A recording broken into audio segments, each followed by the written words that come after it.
All right. Well, Lewis. Hey man, how are you? Doing very well. Thank you so much for taking us out at your loft price. Hey. Absolutely amazing. Well, it's two great things. A, it gave me a reason to drive the car I love. Yep. And B, get to talk to someone doing something that I truly love as well. So thank you so much. It's awesome. I appreciate it. So, yeah, man. So what we want to do is basically learn a little bit about you and how you're able to get to this position that you're in right now. So I guess the first one is, what made you decide to be an entrepreneur?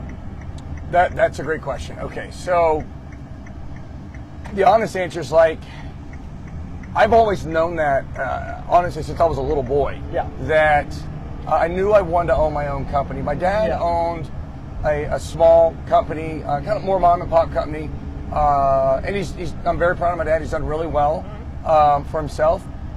But I just saw that as him owning a company, it put him in control of what his earnings could be, what he wanted to do with his life. So number one, that really appealed to me. I just knew that I was not going to be a very good employee. I knew I wanted to get out there and do something that was my own. And honestly, a big part of the way I built my business today was to become something that was really more. I think about I guess from a legacy perspective. So, I've got kids, I've got a family, and we've built the company to where it is today, so that hey, when my time here on Earth is done, that company it's what I would call as a real corporation. It will live on, right? So I always wanted to build something that would outlive me. Absolutely. And I'm really proud to say I believe we've done that. Oh, for sure. So I'm not sure if everyone knows exactly what you do. Do you mind going into a little bit about Effex and everything? Absolutely. So the company's Effex Management Solutions, and I guess to explain what the company does, the best thing I could do is tell you how I even come up with the idea. Let's start from the beginning. And so, and I actually, obviously driving these kinds of cars, one of the things I love is that I get to inspire other people. They look at the car and they think it's great, and first thing anyone knows, well, what do you do for a living? I'm like, well, fair question. I would argue that it's not a matter of what I do for a living, it's a matter of how I built what I have. Because when I talk to other entrepreneurs and other business owners that have been very successful, it's funny, we all really have the same mindset. And we all agree that mindset is what has made us successful. It wasn't that we chose the perfect business to go into. We really believe in our bones, we would have had the same level of success regardless of what business we went into, because we all have the same mindset. So that being said, I got out of college in what I call the early release program. So I didn't finish college. I needed 21 more hours to graduate. And the dean kind of had enough of me, and I understood. I just got bored on campus. I went to a small school in a small town. Probably wasn't the best for me. But you're a college kid. You're learning who you are and figuring all that out. Anyway, so get out of college, needed a job. And long story short, through fate, literally a buddy of mine kept telling me, I was getting a haircut one day, kept telling me there was a temporary staffing agency next door. And he kept saying, man, you should go in there and they can help you find a job. And I'm like, I don't need a temporary job. I need a real job. And he's like, no, they can help you do that. I'm like, whatever. Reluctantly, I go in. And you would talk about just change of events. That one decision changed my life. I go in and interview with them. They end up offering me a sales job for the staffing company. Oh wow! I'm 20 years old. I don't know about anything. I didn't even know this business existed. Temporary staffing. What are you talking about? But I needed a job. It was going to be my first job. It was going to be in sales. I knew I could sell. Okay, that is the one thing I knew from a pretty early age. I knew I could sell, and I loved it. Absolutely. I love the sales game. I love the drive, the determination it takes. The win, making a deal happen. It's like nothing else. It's the greatest high in life. Ever. Making that deal happen. And I don't care how big the deal is. It could be small, it could be massive. it's just making that deal happen, right? And I've always had that in me. Yeah. So I'm in the staffing business. Literally, this was 1998. You know, internet was, you know, was in its infancy. I mean, I could barely send an email back then or whatever. You know, it was all so new. Yeah. Point is that, you know, there was no Google searches, there was no LinkedIn, there was no Zoom info, none of these things that we leverage today to make getting professional business-to-business contacts. It wasn't available then. So the training was literally, here's a phone book. Go call. You probably at your age never even seen a phone book, right? I've seen once when I was younger, but there you go. nothing There you go. Yeah. And so here's a phone book. Start calling these companies, see if they need temporary staffing. That was it. Yep. And there was 9 of us in a room. It was kind of boiler style, if you will, or maybe Wolf of Wall Street style. I mean, you know, a lot of testosterone pumping in that room. Very competitive. You know, and but anyway, so start doing it, and listen, I found success, relatively speaking. It was, you know, small things back then, but it did really well. And but seeing that business model gave me insight to what we have today. So what does Effex do today? I saw the opportunity back then. Of course, it's evolved a lot over the last, you know, 20 years that we've had the company. But we don't do temporary staffing. What we do is we partner with companies that have a facility that needs really about 200 employees or more, okay? And we'll put our own on-site, our own management team on-site in their facility. And we handle everything. We recruit the employees, we train the employees, manage the employees, and we remain the legal employer. So we get our customers out of the people business. They're not having to recruit employees anymore. They're not having to train employees. They're not having to deal with employee relations issues, workers' compensation claims, unemployment claims, you know, wrongful termination claims, EEOC claims. We take the headache away. Every bit of that. And at the end of the day, because we employ tens of thousands of employees, our cost per capita is cheaper than you with your company, and you got, you know, 300 or 400 employees. So we're able to do what we do better than our client would be able to do it themselves, because this is all we do. And we're cheaper than them doing it themselves. So we maximize their efficiencies, reduce their labor spend, right? And we indemnify them. That could have been a little scary. He wasn't expecting that. And we indemnify them from any sort of employee relations right claims. around here. He's going to get some photos for you for the end. Perfect. And we indemnify them for any sort of employee relations claims. So it's a great partnership. What we love about our business is really twofold. One, we're making a true impact to our clients' bottom line. I mean, we really bring dollar for dollar value. We are making them more competitive in their marketplace, which allows them to do what? Win more business. When they win more business and they grow, they grow get more as well. employees, we grow with them. That's amazing. So it's a perfect relationship. And then at the end of the day, don't forget, we're giving thousands of people career paths. An ability to earn a living. Provide for their family. Exactly. Train, get promoted, grow. So, you know, I'm in the people business at the end of the day. It's not easy, obviously, but no business is. Every business has its headaches. Absolutely. But the reward that we get, really, like I said, not only for the value that we get to hold a sense of pride knowing we've helped our clients grow exponentially and given them a competitive edge against the other people they're competing with in their space, but we're providing careers for people from entry level all the way up. It's fantastic.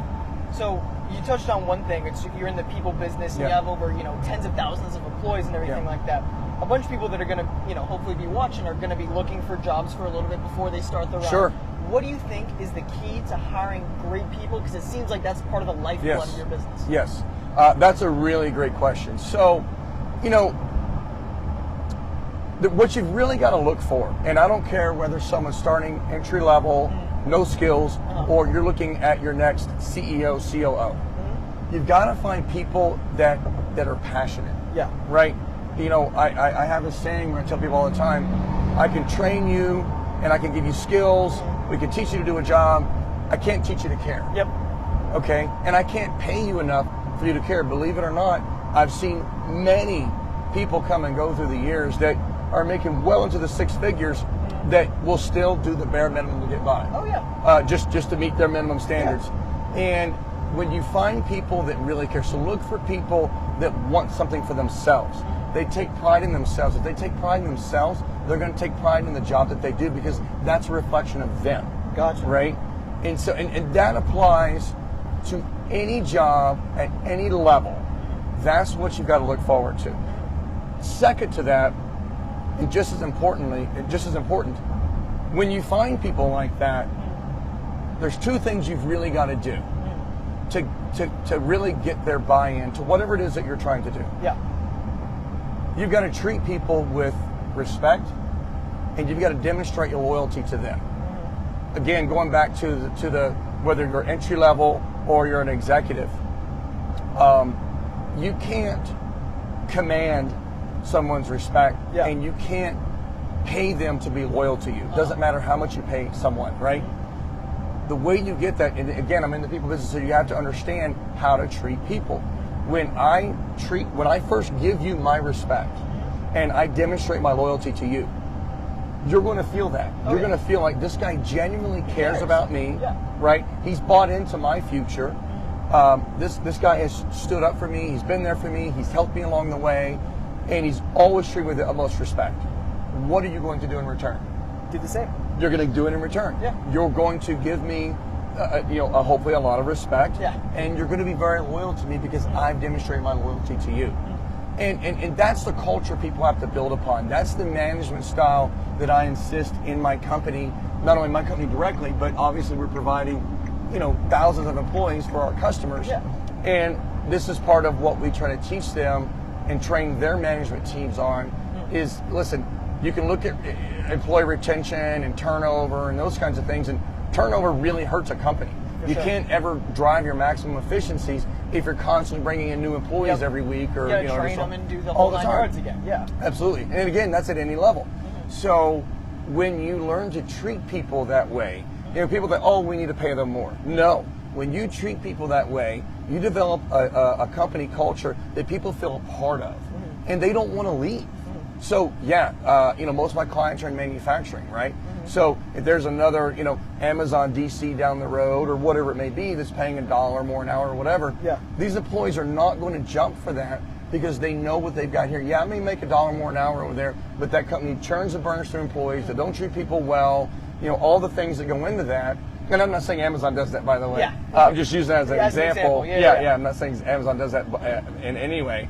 But there are companies out there that are churning and burning through employees, and then they blame the employees. Oh, they're not engaged. Oh, they don't care. Oh, this or that. Well, wait a minute. Why is that the case? What did we do to get them engaged and feel like they're a part of it? Why should they care about our business? Why should they care whether our company hits its production goals or whatever goals we're striving for? Why should they care? Because you're paying them to? No, you can't pay people to care.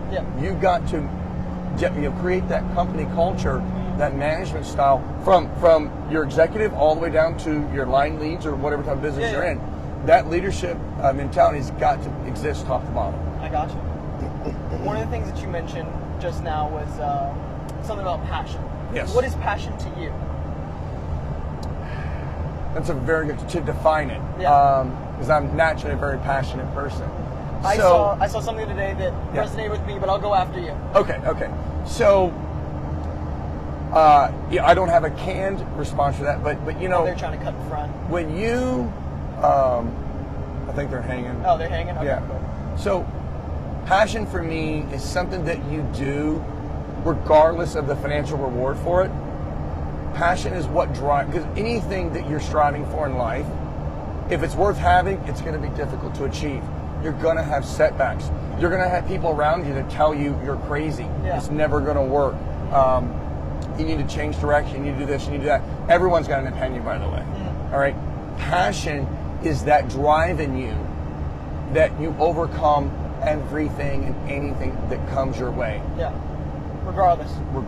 There's nothing's going to stop you. That's passion. I got you. What was yours? I was at the Ferrari of Houston dealer earlier today. Okay. And I was sitting waiting to talk to one of the people that were there. And I looked up and I saw on the wall, this is a little bit outside of like working passion, but outside of that passion. Okay. It was a quote from Enzo Ferrari, and I wrote it down in my little notes. We can't describe passion, we can only live it.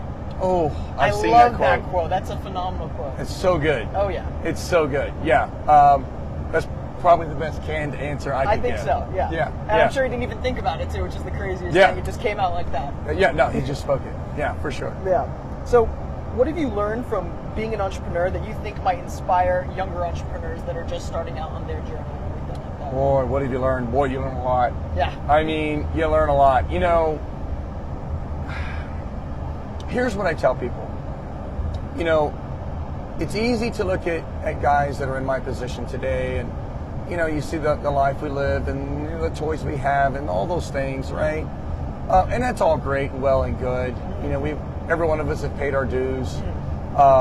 We've all been knocked down. Every one of us. Absolutely. Most of us multiple times. Yeah. Most of us even, in fact, I don't know that I've ever spoke to an entrepreneur that had really been very successful. And I mean where they own companies that are, you know, 200, 300, 400 million or bigger. You know, I'm talking big companies, right? You know, like our company does about 300 million a year in revenue. That's amazing.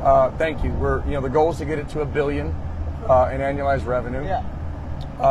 You know, and listen, we're striving towards that. But where I'm going with that is, every one of us has been knocked down, even to a point where even ourselves didn't know if we could get back up. All right. Like I said, anything worth having, it's going to be difficult.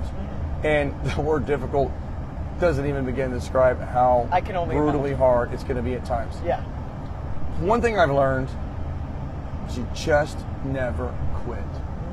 Just never quit. I tell my kids all the time, I say, listen, you know, Dad didn't get us here because I was always the absolute smartest person in the room. Yeah. It's not because I never made mistakes. God knows I most certainly did, and I still make mistakes to this day.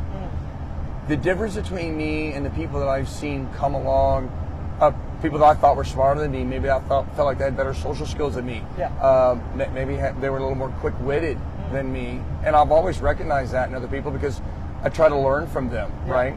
But they've come and gone, and I look back on that over the last, because I've been in this business now 25 years.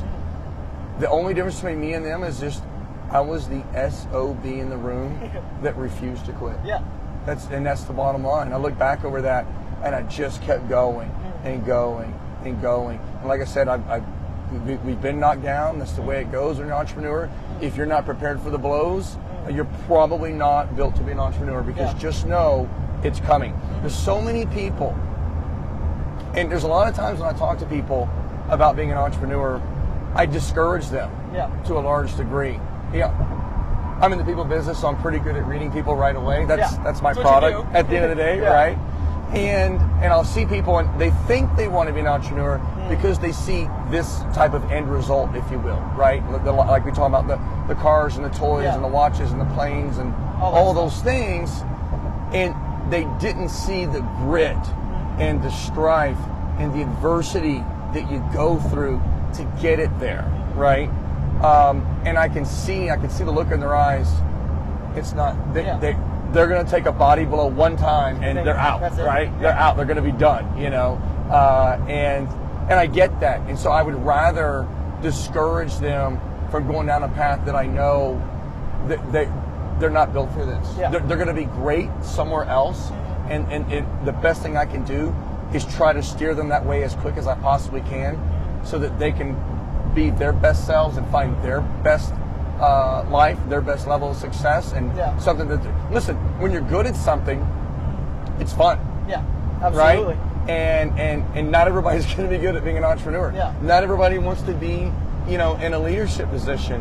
You know, they think they do, and then you start dealing with all the headaches that come your way, and the reality that, hey, you're the one that's got to make the decisions. You're the one making all the tough calls, right? That's a lot of weight. And listen, if you get it wrong and you're in leadership and you mess up, you're on the line. But also, more importantly, your subordinates. If you fail, the company's probably going to take a financial hit. It's probably going to have to make cutbacks. These people may lose their jobs, which means you are directly responsible for their family's livelihood. Absolutely. That's a big responsibility. Absolutely. People don't really think about that until you know what hits the fan. Yeah. And they're going, oh my God, I made a mistake, and look at what it's done to these people's lives and their children, their families. Absolutely. It's a big thing. And again, you know, that's why when I talk to people, and that's why I love what you guys are doing. Thank you. I love to inspire people, whether to be an entrepreneur. Obviously, I love to see entrepreneurs, Absolutely. right? It's incredible because we make something happen out of nothing, right? We're an entrepreneur, means we're starting something that didn't exist before. Yep. And boy, it takes everything we talk. It takes drive, vision. Vision's big. Without vision, you cannot be an entrepreneur. You cannot. You've got nothing. Yeah. Right. It does start with vision. But again, I talk about people that have come before me. You know, they had great ideas. You know, they were really like, wow, I never thought of this or never thought of that. That was brilliant. Yeah. But then when to make that vision become a reality, that's where drive and perseverance, passion comes in, because you're going to need every ounce of it to make that go from a vision to a reality. So yeah, that's amazing. So I guess as we hear the downshifts of the cars, where did your passion for cars come from? Obviously you have to have some passion in order to be able to be in this LaFerrari. All right, so two things. Yeah. One, I'm going to answer that. Are we going to do a little pull? After we do a little pull. We need some revs. Yeah.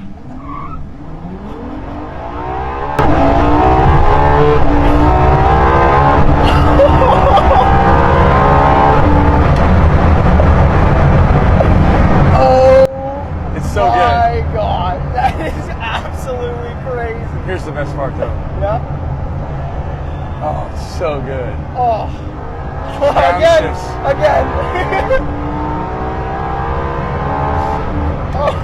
LaFerrari, flat out, baby. Oh, you can't get better than that. It's hard to get. You want a definition for passion? That's a definition for passion. Right here. Yes, sir. Oh my gosh. So, passion for cars. All right. Take a deep breath. Yeah.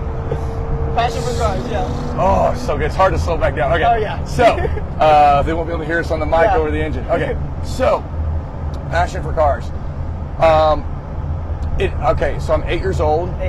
And I grew up on my grandparents' farm, and we were horse and cow merchants, right? So, my grandfather and I, we'd go to the auctions, buy horses, buy cows, raise them, breed them. Horses, we would break them so they could be ridden, and we would sell them. Cool way to grow up. A lot of property. Got my first dirt bike at 5, and that's awesome. And had all this property right. It was awesome. Broke. Yeah. Not a lot of money in cows and horses. At least at that level, right? And speaking of some cows right there. Yeah, there we go. Right, we're out in the country now, which is great. Good roads too. Absolutely. So, I knew I wanted more out of my life. I just didn't know what, because I had not seen it yet. Yeah. I had never been around wealthy people before, or even seen that kind of lifestyle. But I ended up getting a poster of a Countach, Lamborghini Countach. I'll be brutally honest with you. I didn't even know what the car was. I'd never seen it. It was cool. It was cool. Yep. I had no idea what the hell it was. I'd never seen anything like that before in my life. And a week or so later, one of my buddies came over after school. He's like, "Oh man, that's the Lamborghini Countach." And I'm like, "Oh yeah." I didn't know. You know. Now I knew what it was. The car. That's where the vision of where I wanted my life to be, and it wasn't so much just about the car. That car represented a level of life that I wanted to aspire to be. I wanted to reach that level, if that makes sense, right? Absolutely. And so it was like this realization of like, there's a whole nother level of life out there that you can strive for. And I just thought, why not me? Why not, right? And so everything I started doing from that point on was built in the idea of reaching that vision, that level of life, right? And the car was just a representation of it for me, right? And what's amazing about that journey, and it's a life journey that still is going on today, of course, is the more you learn about the person you're trying to be, as you evolve, that vision evolves. So there's still that man out there ahead of me that I'm aspiring to be. Yeah. Because the more I learn, the more I'm like, oh, I could be better here. Yeah. I could be better there. I could be a better friend to my friends. I could, like now, this place in life where my favorite thing is doing what we're doing right here, where I'm able to leverage my story to inspire others. Absolutely. and hope to help see other people reach their dreams and goals and visions in life. And if I can provide some life wisdom along the way, whatever that is, but continue to strive for that vision, and that vision continues to evolve, So that keeps me driven, right? But it all started with a Lamborghini Countach poster on my wall. And I will tell you, it wasn't until February of last year that I finally bought that car. Yeah? Yes. Tell me about what that feeling is like to buy the poster car from when you were a kid. It was unbelievable. So I'm on the phone negotiating the deal, and it was incredible. In the moment, it was a business transaction. So I'm doing what I do. I'm negotiating, I'm pushing, of course, validating all the facts, getting, make sure the car is what it's supposed to be. It was very transactional in the moment. Okay? I hang up the phone. I had to leave. I don't remember I had to go, but I had to leave the house really quick. Yeah. I walk in the kitchen, tell my wife, hey babe, we've got to fly to Florida tomorrow. I just bought a Lamborghini Countach, and I bought the Diablo 6.0, at the same both time? in the same phone call. Oh, that's so cool. That's so cool. It was actually pretty awesome. Yeah. And but I bought both of them at the same time. And so from a dealer that I'd never met before, two cars I'd never seen before, right? And so sight unseen, here we go. And she's just looking at me like, are you nuts? But my wife has been my wife for a long time now. She gave me the look, but she wasn't surprised. Like, this is the shit he does. She knew what she signed up for. She knew what she signed up for. And she's so good at managing me and keeping me grounded in the fairway. You're not going to ground guys like me, but just keep us in the fairway, right? It's got to be some bumpers. Absolutely. But we got to have attitude, right? For sure. We're guys that are not. You're not going to control us. It just isn't going to happen. Just try to mitigate our self-destruction and the crazy stuff we do. So you can mitigate the craziness. Let's say it that way. Mitigate the craziness. I like that. That's hilarious. That's probably the best way. So I get in the car and okay, I'm driving to where I had to go, and all of a sudden it hit me. That poster is now a reality in my life. And I'm man enough to admit it, I got emotional. Oh, of course. I couldn't believe it was actually happening. It was actually going to be mine. It's going to be real. And it's look, I think especially men, we always have very much of that little boy part in ourselves, right? I think we really do. And it was unreal to think that the little boy that stared at that poster from 8 until I went off to college, and that poster meant it so much to me for who I've become, who I'm still striving to be, the life that I live, and even the life that I'm still reaching for. Yeah. That car was the embodiment of it. And to know that it was actually about to come home and be mine, I got choked up, I got emotional. It was definitely one of the most life full circle moments for me, for sure. And and listen, that passion. You look at these cars, you look at what Ferrari does, what Lamborghini does, and many other brands as well. They're all driven by passion. Yeah. These cars, and I think that's why we connect with cars, because they're built around passion. It's a physical embodiment of passion. It for sure is. Yeah. For sure is. Do you think that Countach is still your favorite car? You have a lot, and you get to experience a lot. So do you think that one's still the favorite, or is it not that pinnacle that you have? Oh, the pinnacle. Okay, so the Countach will always be what that car has always been to me in my life. If you ask me, what is the favorite car I own? Yep. That's a different answer. Okay. A hard answer to give. But, we're in a LaFerrari. It's kind of hard to beat this. Which is just insane. Yeah. This car is still just as insane today as the day it launched. It's unbelievable. Looking back at the video, everyone's going to see the look on our faces when we jumped on this car. the reaction and the emotions that it stirs in us, it's incredible. Absolutely. Favorite car to drive, I have to say, but again, everyone's opinion is going to be a little bit different.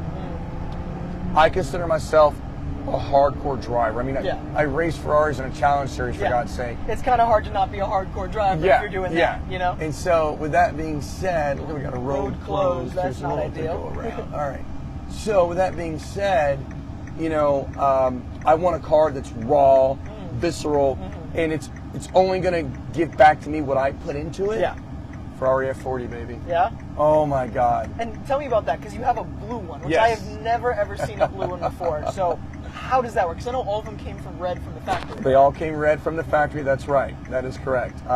One was done in gray for the Sultan of Brunei. Is that the one with the blue interior as well? You know, that's a good question. I saw one of those in California last year when I went for Car Week. I don't think that's original from the factory. I think that's an aftermarket. I'm not. No, I could be wrong. Yeah. So not making an accusation. You're not an encyclopedia either. So yeah, I'm not. To know but I'm pretty darn sure that wasn't original. Yeah, I don't think there was ever a blue interior in any version of the F40. But you know, fact check us. If so, comments below and let us know. Right? Yeah. So I don't know where we're going, but we're gonna figure it out. We're gonna figure it out. That looks pretty cool. I like. We're going to look at that one. Yeah, I like the curves there. Let's go find it. So, the blue F40. It has got that car's got an incredible history. Yeah. So, Liberty Walk owned that car in the early 2000s. Oh wow! And fortunately, they didn't cut up the body. They put their own body panels on it, so the front and rear clamshells were kept original and unmolested, thank God. And they had a white Liberty Walk thing with that car recently. Well, back in like the early 2000s. Oh, really? I didn't know. And I think it was around 2010. I think somewhere in there. So they were using it to promote Liberty Walk and body, you know, their body kits and all that kind of stuff. Pretty awesome car to do promotions with, so it's a pretty great idea. Yeah. So a gentleman by the name of Sam Moore, he's all over the internet.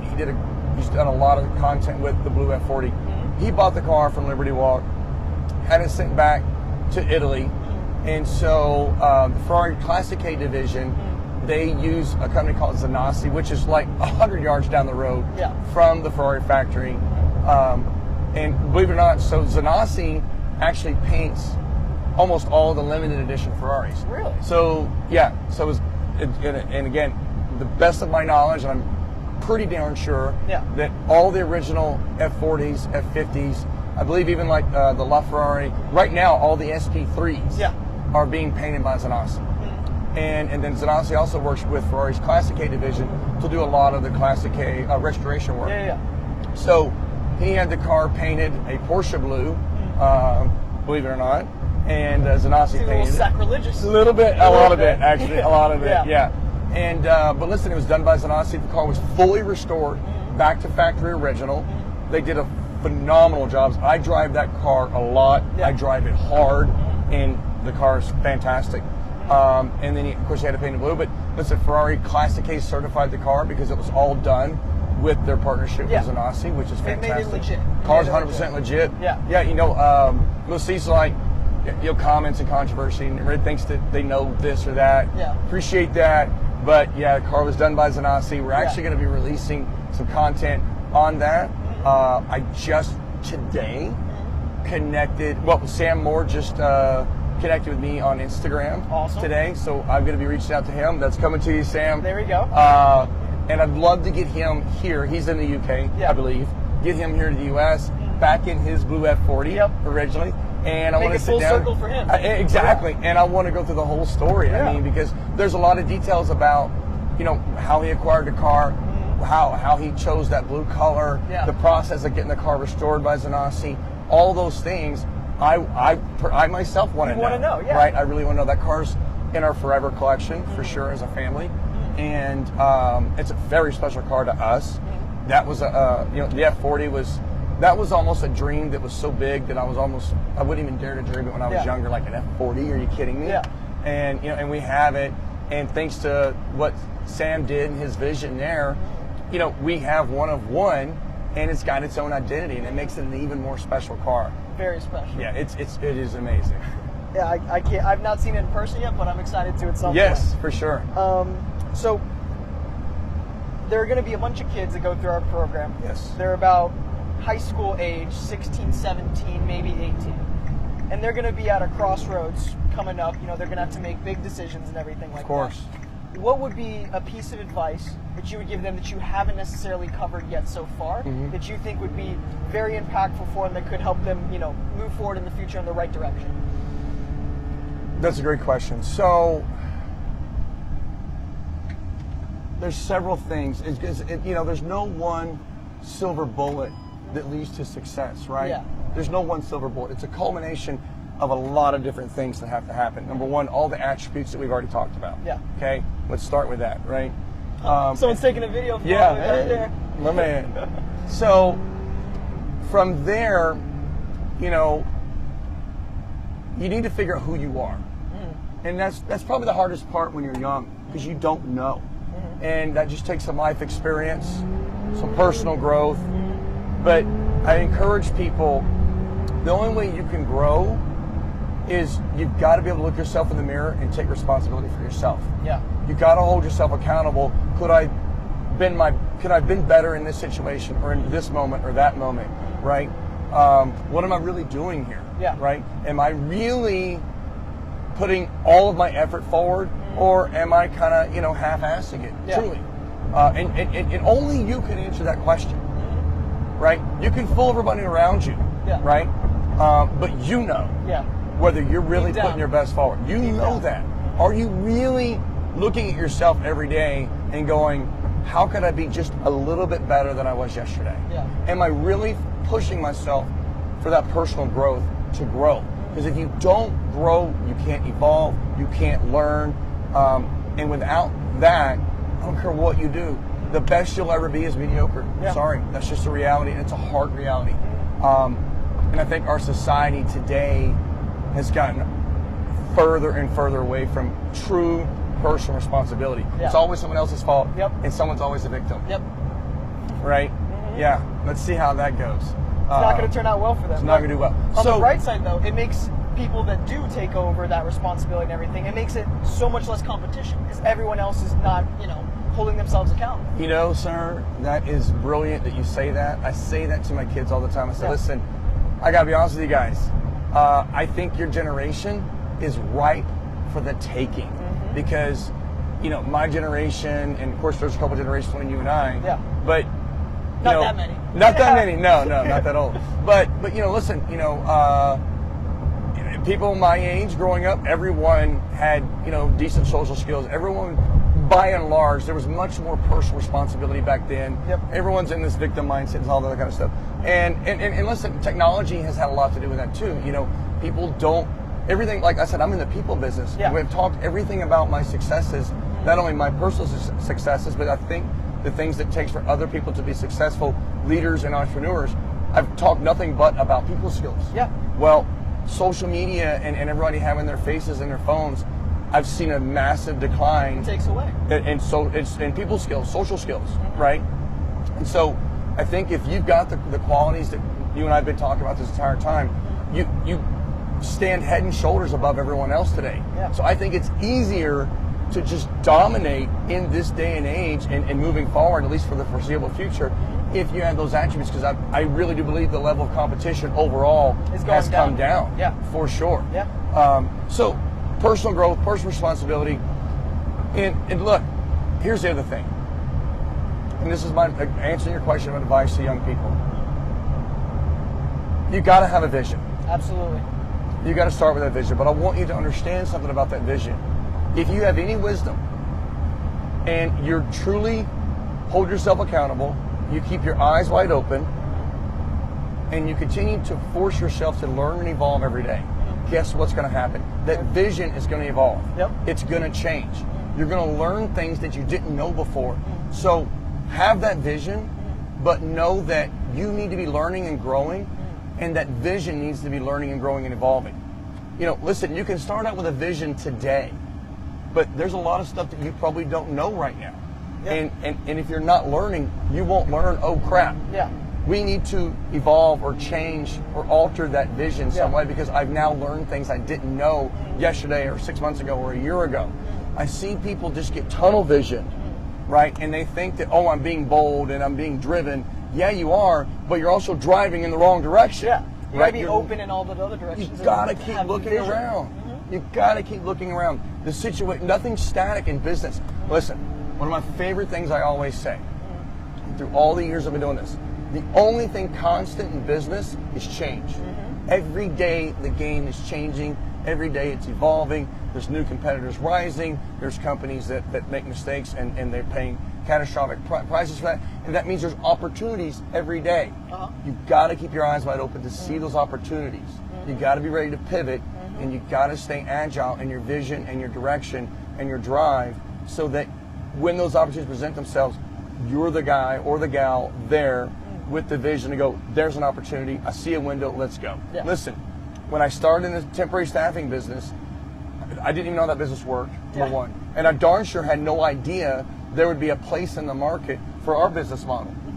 But by keeping my eyes wide open and looking for an opportunity to present itself, that's what allowed me to see, oh my gosh, here's an area that we could do and we could dominate in, right? And it was by keeping that vision, keeping my eyes wide open. A year earlier, I hadn't even been in the staffing business, and I darn sure did not have the vision of this company coming to be. Yeah. Right? It was eyes wide open at all times. Gotcha. Well, Louis, I think we've gone pretty much up to 45, maybe even an hour. That's so cool. I really appreciate you taking the time. Thank you so much. I cannot think of a better early birthday gift. My birthday's tomorrow. Hey, so that's awesome. Well, happy early birthday. Thank you, sir. So this has been absolutely phenomenal. But I'm really excited to see what you're doing. Thank you, sir. It's been an absolute pleasure chatting with you. Thank you. I've already told several people just in the brief conversation we've had, and that I'm like, this young man's going places. He's going to be doing things.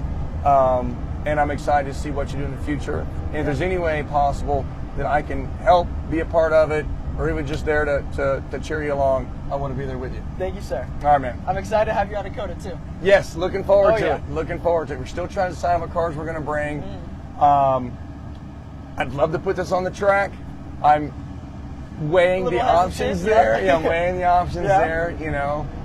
We'll see. Whatever it is, it will absolutely be something exciting. Yeah, it'll be fun. For sure. And I can't wait to meet these other kids, and I hope that in some small way, there's something I could say or do that inspires them to believe in themselves, to push beyond what they even think's possible, and hopefully inspire the next great entrepreneur to do amazing things that we hadn't even thought of yet today. Yeah. I'm excited for it too. Is there anything else that you want to plug or anything for? I know you're starting a social media channel soon. Yes. Or you already did, rather. Everything that we're talking about here is the reason why, after all these years, I've decided to get involved in social media. I'm at a place in life where I'm mostly retired these days. Still own the company, but I've got a great executive team, so I'm not there that much. It allows me to really chase personal passions, we'll call it. Yeah. And truly my personal passion right now is inspiring others. And so yeah, we've got the Gentleman's Garage. I think it's Gentleman's Garage _ on Instagram. And then we YouTube as well. Just launched a YouTube channel 3 weeks ago.